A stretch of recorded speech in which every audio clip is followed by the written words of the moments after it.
গরুর খাবারে যে দাম বাড়ছে সেই হিসেবে আমরা প্রতিদিন গরুর ঘাসই দিচ্ছি। তো দেখতে পাচ্ছেন জসিম ভাই বস্তা করে ঘাস নিয়ে যাচ্ছে, বিলের সাইডের থেকে উনি ঘাস কাটতেছে। তো উনি খুঁজতেছে কোথায় কোথায় ভালো ঘাস পাওয়া যায়। আসলে যে ঘাসের গরু মানুষের পাড়া পড়ে যায় ওইগুলো গরু খাইতে চায় না, গরুর আবার ডিমান্ড আছে। এই কারণে যেসব ঘাসের উপর মানুষের পাড়া নাই বা মানুষের চলাচল কম, ওই জায়গায় যে ঘাসগুলো হয় সেগুলো দিলে গরু খুব ভালো মতো খায়। তো জসিম ভাই ঘাস কাটতেছে এদিকে।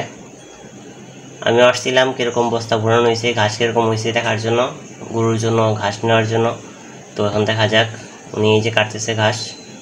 আর এদিকে প্রচুর রোদ, দুপুরবেলার সময় আসছে, 12টার সময় আসছিলাম এখানে দেখার জন্য। আসলে সকালে আসতে পারিনি, সকালে কিছু কাজ ছিল সেই জন্য আসতে পারিনি, আমার কিছু কাজ ছিল। তো দুপুরবেলায় আসলাম, এসে দেখি জসিম ভাই এখানে ঘাস নিতেছে। তো আমি দেখতেছিলাম যে এখান থেকে ঘাস পাওয়া যায় কিনা। আসলে ঘাস পুরো বিল জুড়ে আছে, কিন্তু ভালো ঘাস যেটা বলছিলাম, গরু পাড়া ঘাস খাইতে পছন্দ করে না, মানুষ বা অন্য প্রাণী যদি বাইরে চলে যায় ওই ঘাসগুলো খাইতে চায় না। তো আরেকটু সামনে যাবো তখনই দেখি নিচে পানি।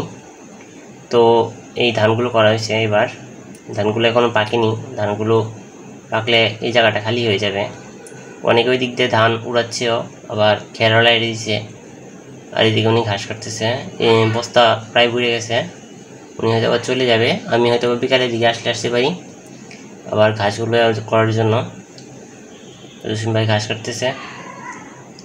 তো এই যে এই ঘাসগুলোই গরু খায়, দেখতেছেন কত সুন্দর ঘাসগুলো, এবার ঝরঝরা ঘাস, কেউ পাড়া দেয়নি, এরকম ঘাস গরুর জন্য খুব ভালো। আর এগুলো গরু খায়ও বেশি, এগুলো দিলে গরুর দুধও বেশি হয়, গরুর দুধও বেশি দেয়, আর গরুর শরীর স্বাস্থ্যও ভালো থাকে।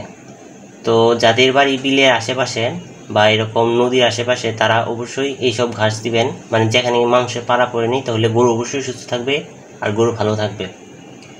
তো প্রায় ঘাস নেওয়া শেষ, ব্যাগ ভরে গেছে, আমি একটা বস্তা হয়তো নিয়ে আসতে পারি। ঘাসগুলো এখানে আছে দেখে খুব ভালো লাগলো, সহজেই পেয়ে গেলাম। তো এখান থেকে আমি এসে নিয়ে যাব পরবর্তী সময়ে।